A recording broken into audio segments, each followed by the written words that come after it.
Sur les marchés des fruits et légumes, les prix sont repartis à la hausse depuis le début des intempéries. Les mauvaises conditions climatiques ne sont pas les seules causes. La spéculation, le désordre qui caractérise le marché ne sont pas étrangers à cette flambée des prix. Camélia Mellel.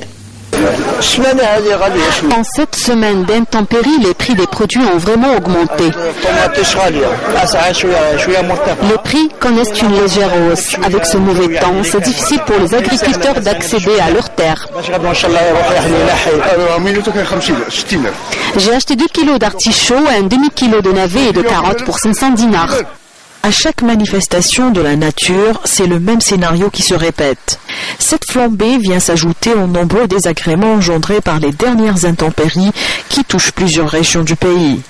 Chose qu'on a constatée lors de notre virée au marché des fruits et légumes. Face au désarroi des consommateurs, les commerçants justifient cette augmentation par l'absence des factures de ces opérations commerciales pour réguler le marché. Quand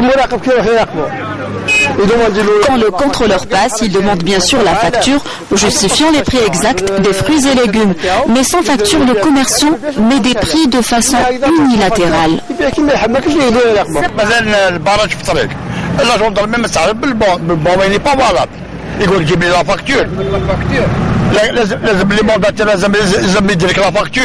La facture, ils diront jamais.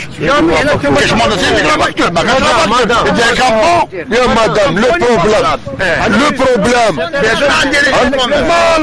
عندك ريجيست اسمع لي هاو الاشكال تاعكم علاش قلت لك كاين الناس اللي تجيب لك حقك انت راك تبيع شريت من عند المونداتور عندك سجل تجاري عندك ريجيست كوميرس هذاك الريجيست كوميرس هو اللي يدافع عليك. Vous avez un registre de commerce, par contre le fellah porte un document officiel. Il s'agit d'une carte fellah. Celle-ci a un numéro d'identification. Ainsi, quand l'agriculteur vous transmettra un bon d'achat, il vous inscrit ce numéro. Mettre fin à la spéculation est la meilleure façon pour réguler le marché, selon les économistes.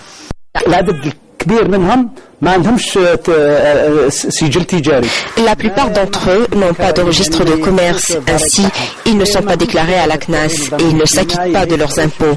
C'est pour cette raison qu'ils ont la même mise sur le marché. Il faut donc contrôler le marché et obliger les commerçants à avoir une facture.